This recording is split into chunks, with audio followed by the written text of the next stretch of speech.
Recording in progress.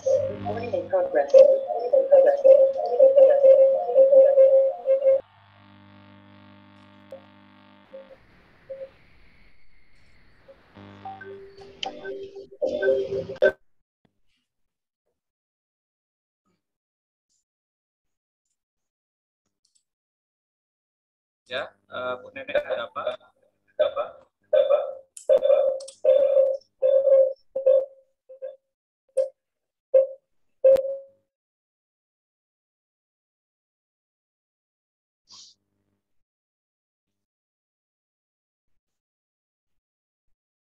Baik, langsung saja kita mulai. Assalamualaikum warahmatullahi wabarakatuh.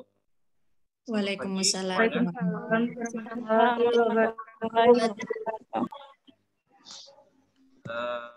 Ini sudah join 13, alhamdulillah sudah bersama-sama. Jadi pagi ini langsung saja kita mulai mekanika klasik. Tapi sebelumnya kemarin pas pertemuan pertama dengan Prof. Saktioto sudah membahas masalah apa? Masih kontrak kuliah gitu, Pak. Kuliah ya, berarti belum mulai belajar ya? Belum, Pak, karena Bapaknya ada acara kemarin. Oke, baik. Kalau seperti itu, langsung saja kita mulai.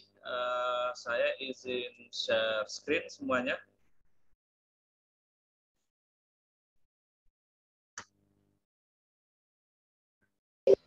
Suaranya mantul, Pak. Sepertinya ada mungkin teman-teman yang masih aktif ya.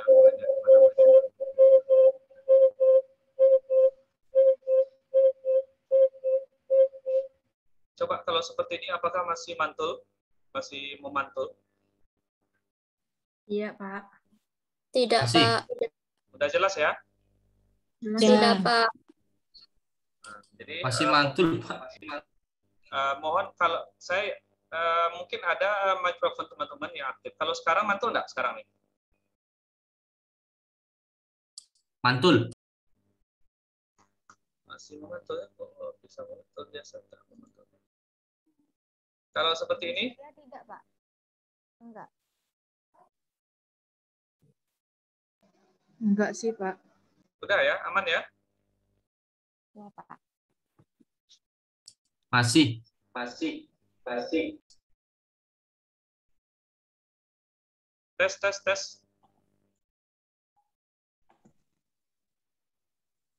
Udah sih. Toninya enggak, Pak. Bang Toninya 2 tuh enggak, Pak? Iya. Di sini Gimana? bagus, Pak. Di sini bagus. Iya. Mbak Ton lagi, Ton. Iya, tempat Pak Tony mungkin enggak? Tempat saya bagus juga, enggak ada mantul ya.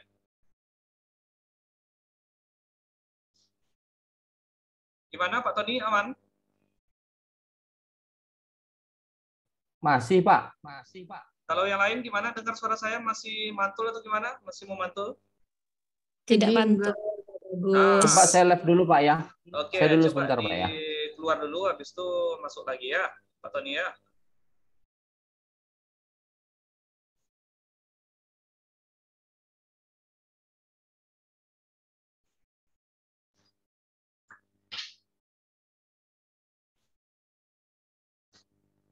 Baik, langsung saja kita mulai. Nanti Pak Tony bisa join setelah ini. Jadi materi kita ini, mekanika klasik ini sebenarnya sama dengan mekanika klasik yang sudah kita pelajari ketika kita kuliah di S1. Perbedaannya apa? Perbedaannya ya di soal-soalnya saja, di kasus-kasusnya saja yang berbeda. Mungkin tingkatnya agak sedikit lebih tinggi dibandingkan soal-soal yang kita pecahkan pada kasus mekanika klasik ketika kita first degree atau S1. Apa-apa saja yang akan kita pelajari? Ini mungkin saya jelaskan sedikit sebelum saya mulai. Bisa dimatikan dulu mikrofonnya, biar tidak mengganggu ya. Jadi apa-apa saja yang kita pelajari.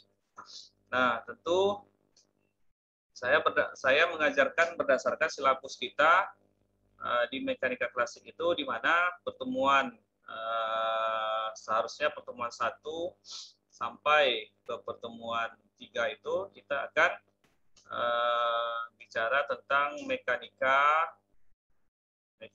satu dimensi, 2 dimensi, dan Newtonian ya. Newtonian. Nah, itu pertemuan 1 sampai pertemuan 3.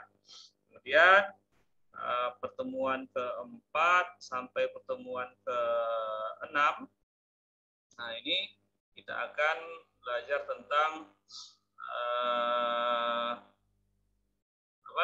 momentum. Kemudian kita juga akan melihat tentang setelah momentum ada satu lagi nih ya, nanti saya tuliskan. Kemudian pertemuan ke-7, nah kita akan masuk ke harmonik osilator. Nah, kira-kira seperti itu. Ini kita lama nih, ada sampai sekitar pertemuan ke-9 harmonik osilator ini ya. Ini momentum ini, kemudian ada ini satu lagi ya, kesetimbangan ya. Maaf, momentum, kemudian mekanika kesetimbangan. Nah, kemudian 7 sampai 9 harmonik osilator. Kemudian pertemuan ke-10 kita akan coba melihat Lagrangian.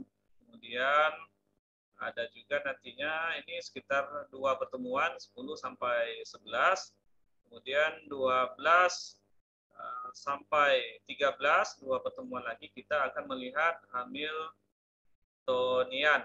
Nah, nanti di dalamnya ini juga ada tentang kanoniknya ya. Sedangkan pertemuan 14 dan pertemuan 15 ini kita akan fokus kepada problem solving ya.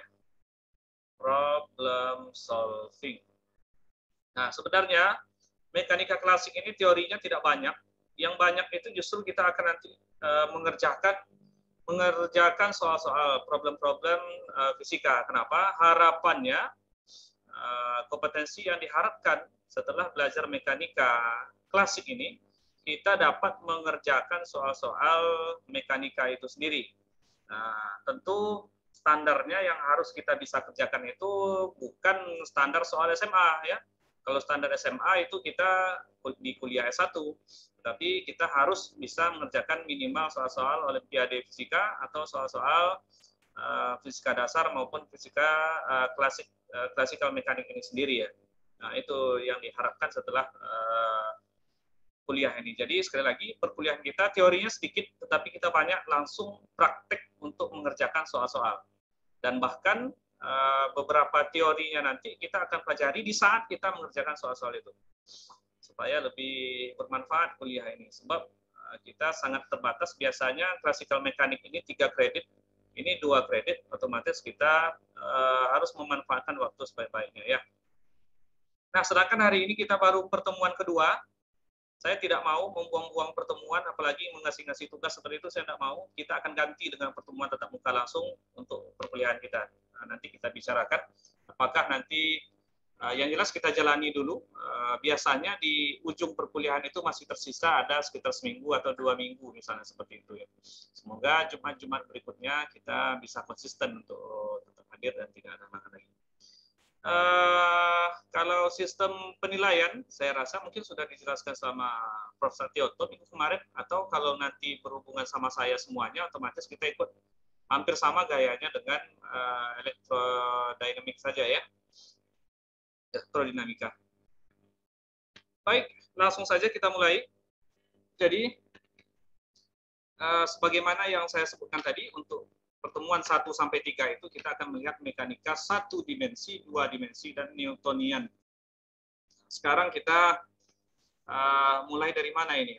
Ini kita mereview sambil kita mengulang-ulang lagi, mana tahu ada yang lupa, karena ini sifatnya sangat fisika ya. Kita mulai dari posisi lah ya.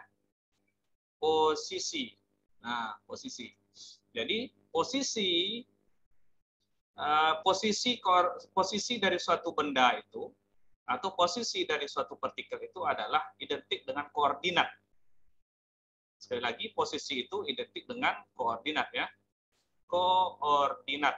Nah, sehingga kita dapat memposisikan suatu benda itu menurut pandangan kita. Apakah kita memandangnya dalam misalkan koordinat kartesian, otomatis nanti posisinya bisa saja X, Y, Z misalnya dalam koordinat 3D. Kalau dia satu dimensi, otomatis dia hanya punya satu variabel saja yang ada nilainya. Dua variabel lain otomatis nilainya 0. Misalnya dia berada di X sama dengan 4, berarti Y dan Z-nya sama dengan 0. Nah, itu satu dimensi. Kalau dua dimensi, otomatis ada satu dimensi yang sama dengan 0. Nah, misalnya kita punya di X, Y itu 5,5 titiknya misalnya.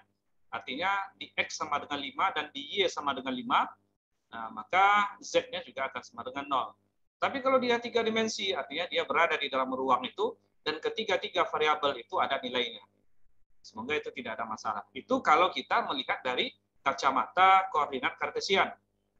Nah, bagaimana jika kita melihat dengan koordinat, misalkan koordinat lingkaran, atau koordinat polar, atau koordinat silinder? Nah, itu berbeda lagi. Kalau dia misalkan kita melihatnya dalam koordinat polar lingkaran, otomatis nanti ada R jari-jarinya dan ada theta.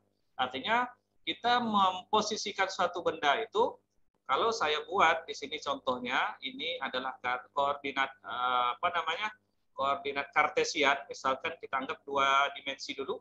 Misalnya di titik 5,5, ini 5, ini juga 5, Y-nya, ini X-nya 5, maka titik 5,5 itu sekarang berada di sini. Nah, titik potong antara X sama dengan 5 dan Y sama dengan 5. Ini kita sebut sebagai titik 5,5. Nah, gimana dengan koordinat polar, misalkan koordinat lingkaran, titik 5,5 ini kita dapat membahasakannya. Yang pertama, kita harus mengambil garis hubung dari titik 0 ke 0,0 ini ke titik 5,5 ini, sehingga kita akan memperoleh sudut di sini. Karena di sini 5 dan 5, otomatis sudutnya semua sudah pada tahu, sudutnya adalah 45 derajat. Kemudian panjang R ini tentu akar daripada 25 plus 25 akar 50 ya. Akar 50 panjang R ini ya. Maka saya dapat memposisikannya dalam koordinat polar, berarti biasanya R, theta ya, R, theta, atau R-nya adalah akar 50,45 derajat. Nah, itu kalau kita memandangnya dua dimensi itu dari koordinat seperti itu. Kalau tiga dimensi, otomatis ada koordinat yang lain lagi, koordinat bola, koordinat silinder. Kalau bola nanti otomatis ada gimana? Ini lingkarannya, ini lingkaran. Kemudian kalau dia bola, nanti koordinatnya akan menjadi R, pi, theta misalnya ya, atau dibalik terserah. Yang jelas maksudnya adalah ada dua derajat kebebasan yang akan berpengaruh ketika koordinat tiga dimensi itu atau bola. Kalau tadi lingkaran itu kan dua dimensi, tiga dimensinya adalah bola. Nah, atau bisa juga nanti dalam koordinat silinder. Kalau silinder, nanti kita lihat itu ada alas bawahnya R theta, kemudian ada tinggi ke atasnya Z ya. Nah, jadi bisa saja misalnya R, theta, Z tingginya. Nah, seperti itu. Nah, jadi sebetulnya sistem koordinat ini ada banyak, tapi nanti kita akan melihat satu persatu. Bagaimana ketika posisi itu kita tuliskan dalam koordinat kartesian, polar, bola, dan silinder. Setidaknya kita yang paling dasar, karena kita belajar satu dimensi dan dua dimensi, kita harus tahu dulu untuk yang 1D dan 2D ini koordinat kartesian dan koordinat lingkaran ya, R, theta dan X, Y. Oke, itu koordinat.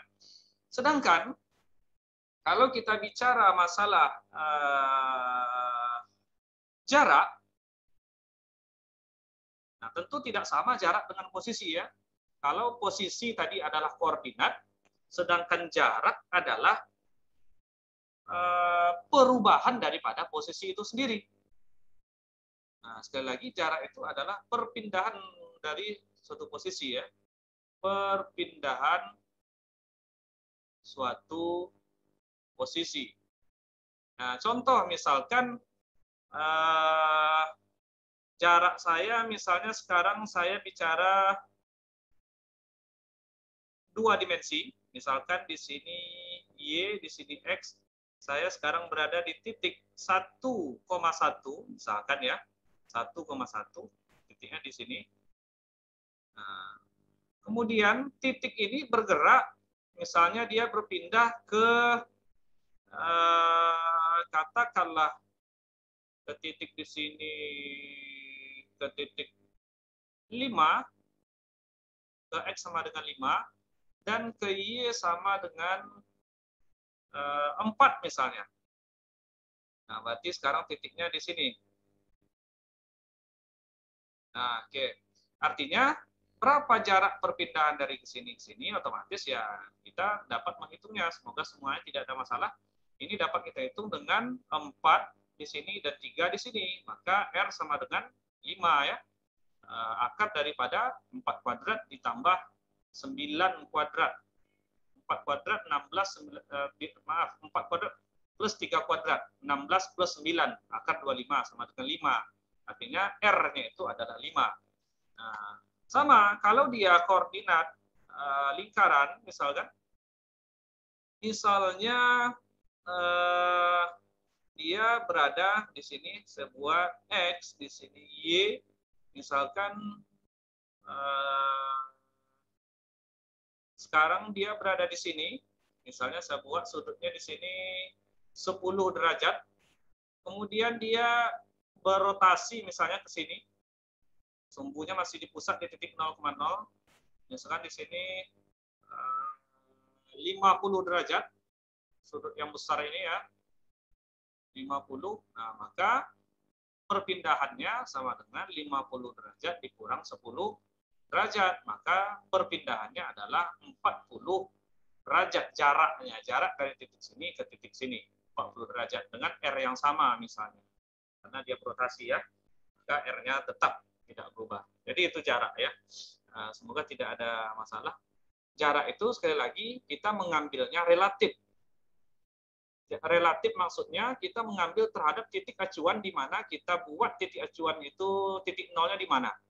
Jadi sekali lagi seperti ini, seperti yang saya gambar yang saya lingkari ini, jarak daripada jarak R sama dengan 5 itu bukan jarak dari 0, misalnya ini B, ini A, bukan jarak dari 0 ke B, tetapi jarak dari A ke B, relatif. Artinya kita mengambil titik 0-nya itu adalah di titik A, misalnya di sini. Nah, boleh seperti itu. Atau boleh tetap 1,1, tetapi harus kita kurangi. 5 dikurang 1, jadi 4 di sininya. Sama. Semoga tidak ada masalah di sini. Sekarang kita lanjut kepada jarak perpindahan. Kemudian ada kecepatan ya. Kecepatan. Nah, jadi kecepatan itu sebagaimana yang kita tahu adalah berapa jarak yang ditempuh oleh suatu benda dalam 1 detik. Nah, itulah yang kita sebut sebagai kecepatan. Seberapa cepat, berapa jarak yang ditempuh oleh suatu benda itu dalam 1 detik, nah itu kita sebut sebagai kecepatan ya. Nah, jarak yang ditempuh per kecepatan. Oke, ini ada raise hand, silakan. Ada pertanyaan, silakan.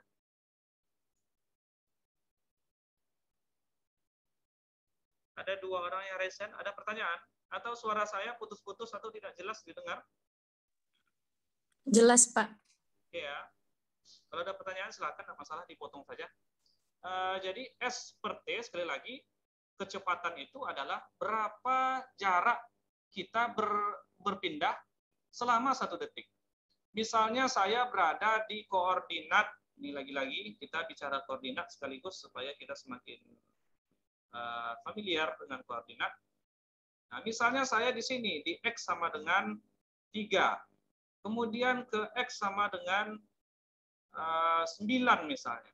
di mana untuk saya bergerak dari X sama dengan 3 ke X sama dengan 9 ini, saya perlu waktu untuk bergerak misalnya 1 detik, saya anggap 1 second, ya maka kecepatan saya adalah berapa perubahan posisi saya, jarak yang saya tempuh, dibagi dengan waktu yang saya perlukan. Nah, atau ini kita rumuskan S per T, ya. Nah, satuannya atau unitnya adalah... Maaf sebelumnya Pak, mau tanya Pak, ini berarti kalau perpindahan itu ke jarak ya Pak, bukan ke posisi ya Pak? Gimana? Perpindahan itu jarak atau posisi Pak? Nah, jadi sekali lagi, perpindahan itu kadang kita membahasakannya jarak perpindahan. Berapa jarak perpindahannya? Otomatis kita mengambilnya relatif terhadap posisi, terhadap koordinat. Misalnya ini kan posisinya X sama dengan 3. Sementara di sini X sama dengan 9, ini kan posisi. Berapa jarak perpindahannya? Sekali lagi, S itu terkadang kita membahasakannya posisi, vektor daripada posisi, S itu.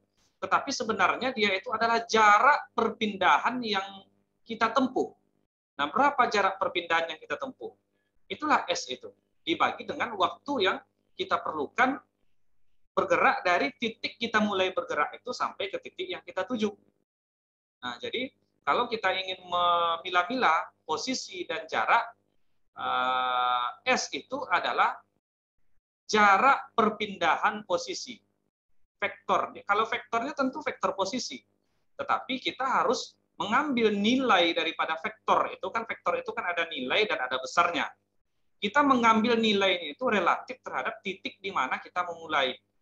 Jadi kalau seperti ini, misalnya ini 1 second ya, maka kalau kita menghitung kecepatannya, otomatis ini 9 dikurang 3 dibagi dengan 1 second atau 6 meter per second misalnya seperti itu.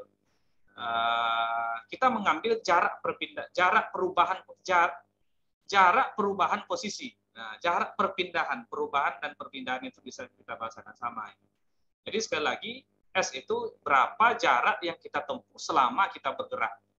Nah, kenapa? Karena kadang anak-anak di sekolah, kalau pengalaman saya ya, kebetulan mungkin ibu-ibu bapak-bapak ibu-ibu lebih sering berinteraksi dengan anak-anak di sekolah. Kalau saya jarang ya, paling ada sekali melatih untuk Olimpiade. Nah, ini kadang masih gimana?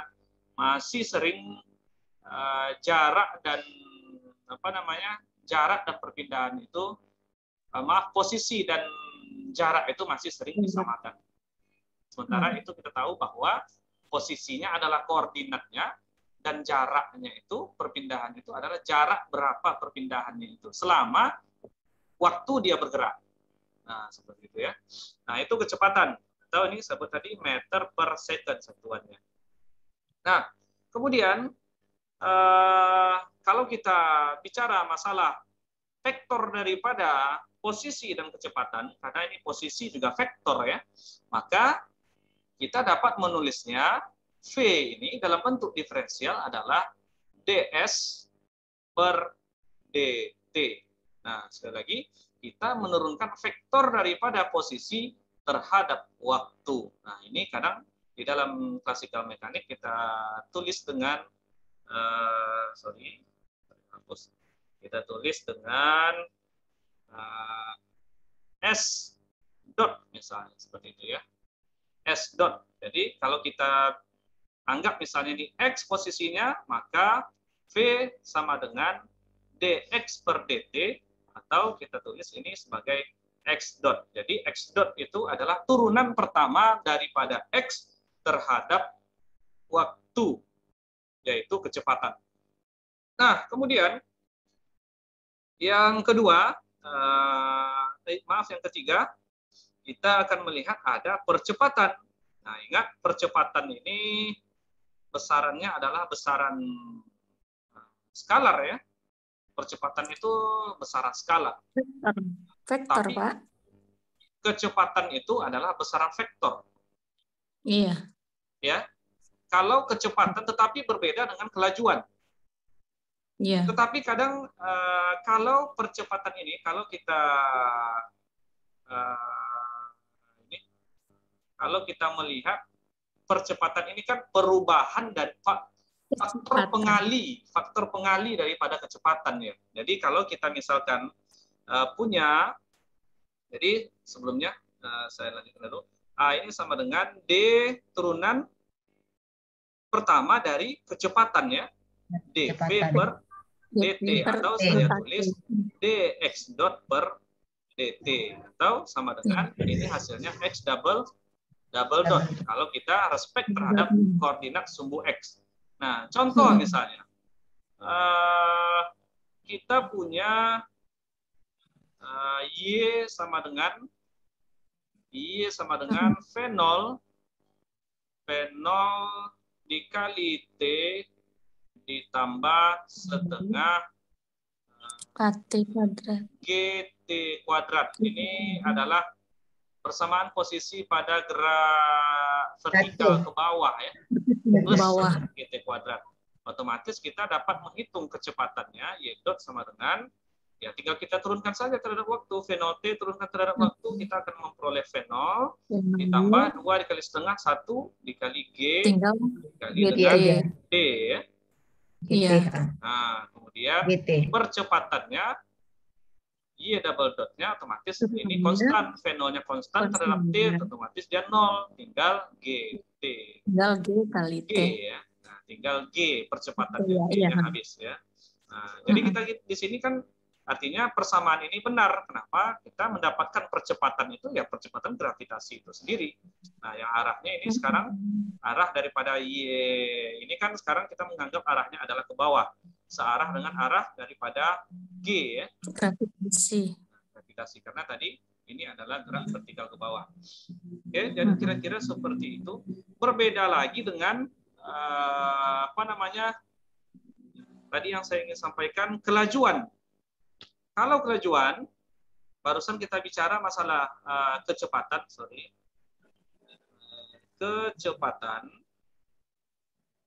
kecepatan yang barusan sama dengan dx per dt atau ini x dot, maka ini vektor ya. Maka kalau kelajuan itu adalah besar atau nilai daripada kecepatan. Nah, nilainya tidak ada vektornya.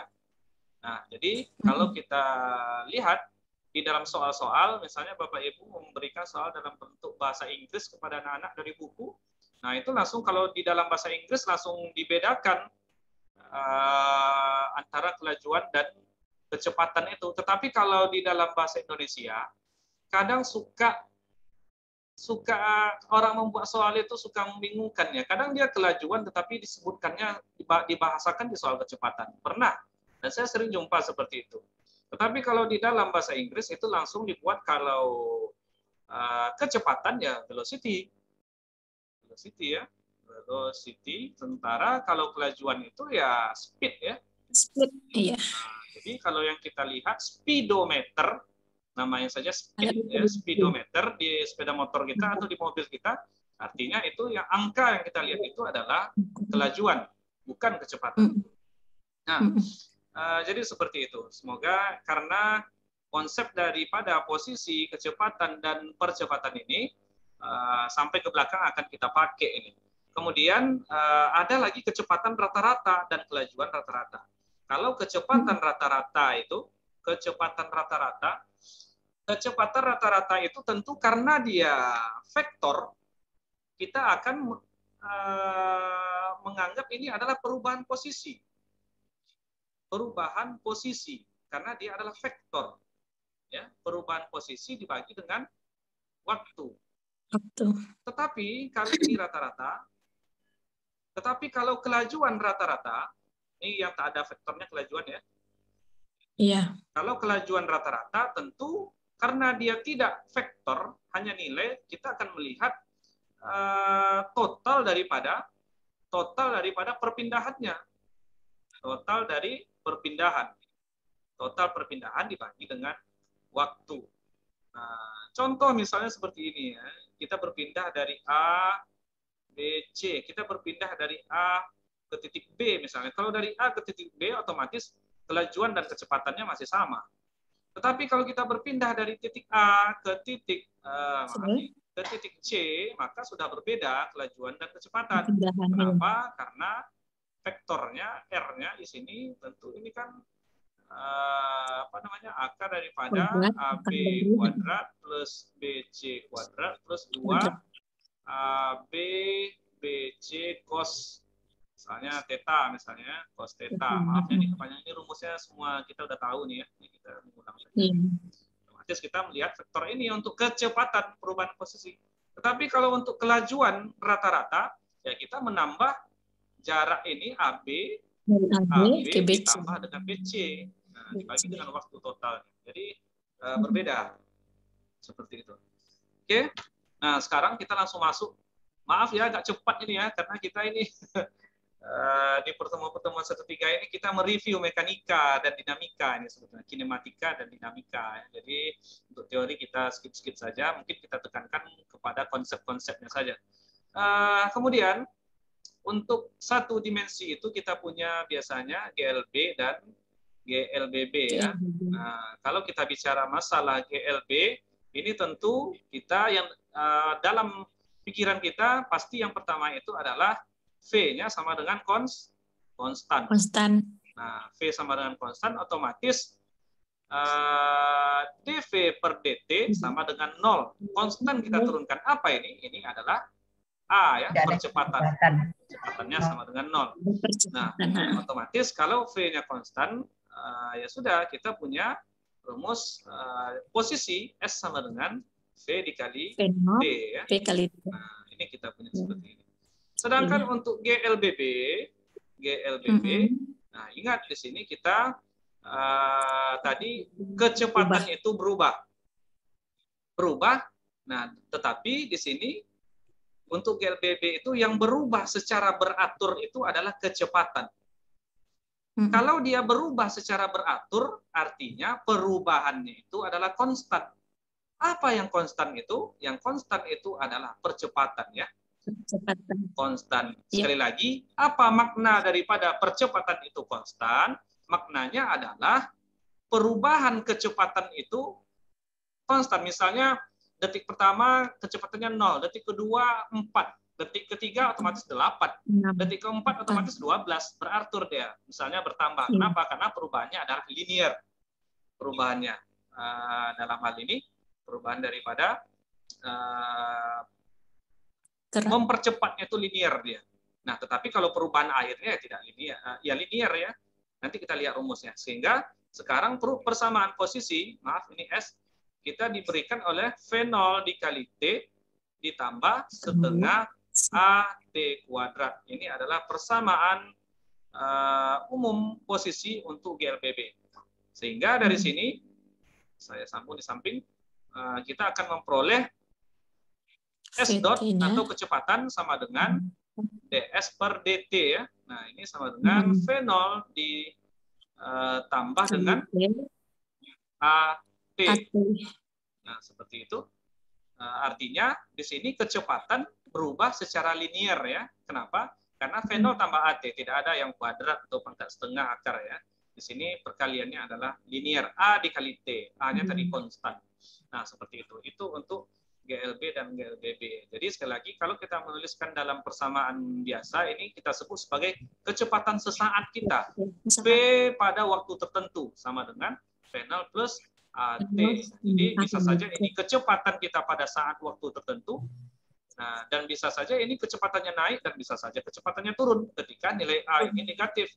Atau suatu benda mengalami perlambatan misalnya. Misalkan kecepatan benda ke atas, vertikal ke atas, itu kan dia mengalami perlambatan. Semakin ke atas, semakin lambat geraknya. Maka A-nya nanti akan bernilai negatif. Nah, jadi itu GLB dan GLBB. Kemudian ini, sekali lagi, otomatis persamaan ini, kita mencari kecepatan ini sebagai fungsi daripada waktu. Terkadang, kita tidak bisa menghitungnya, karena tidak diberikan waktu. Dan justru kadang diberikan kita, perubahan posisi. Sehingga kita juga punya persamaan VT kuadrat sama dengan V0 kuadrat tambah tambah 2AS ya, atau AX, atau terserah, yang penting 2 kali perpindahannya. Kali Nah, jarak kira-kira seperti perpindahan. itu untuk menentukan kecepatan. Oke, otomatis sekarang kita dengan sangat mudah insya Allah menentukan kecepatan misalnya vertikal ke atas. Nah, vertikal ke atas otomatis syaratnya apa? Syarat benda bisa bergerak vertikal ke atas otomatis harus ada V0. Harus ada kecepatan awal. Kalau tidak ada kecepatan awal, gimana pula benda bisa ke atas ya? Tidak bergerak-gerak dia di atas, di telapak tangan kita itu. Tetapi harus kita berikan dia V0. Harus ada V0 sehingga vertikal ke atas itu karena dia ada V0 dan pengaruh daripada G gravitasi ya. Nah, atau saya buat ya udah G saja. Kemudian kalau kita melihat persamaannya, saya buat dalam Y karena dia vertikal ke atas misalnya seperti ini, saya buat gambarnya. Nah, otomatis saya buat di sini ini titik relatif saya titik 0. Nah, di sini titik yang paling tinggi ini saya buat di titik Y. Nah, di mana tinggi ini saya buat misalkan H misalnya tingginya ya. Nah, maka ini dapat kita rumuskan. Y sama dengan V0 dikali T plus setengah AT kuadrat. Nah, ingat, sekarang arah bola atau arah benda ini ke atas, sementara arah ke bawah ini adalah G. Berlawanan arah benda dan arah G. Sehingga A ini nilainya negatif. Y sama dengan V0T plus, minus ya. Oke. Minus setengah GT kuadrat. Nah, bagaimana dengan kecepatannya? Kecepatannya otomatis Y dot sama dengan V0 dikurang GT. Nah, kemudian otomatis kita kan ingin mencari misalkan berapa waktu yang diperlukan oleh benda untuk sampai ke atas. Waktu untuk sampai ke H max misalnya. Waktu untuk sampai ke H maksimum, ya kita tahu bahwa di atas itu kecepatannya akan sama dengan 0. Ya. Y dot sama dengan 0 ya pada H max itu. Sehingga 0 sama dengan V0 dikurang GT. Atau T sama dengan V0 dibagi dengan G. Ya. Nah, inilah waktu yang diperlukan untuk sampai ke puncak. Lalu seberapa besar jarak yang dapat kita capai selama bergerak itu ya kita masukkan saja ke persamaan kita yang awal tadi. Y sama dengan V0 dikali V0 per G dikurang setengah maaf ke bawah ya. Setengah G V0 per G kuadrat. Maka kita akan memperoleh, maaf, kita pindah zoom dulu, ini sudah habis ya.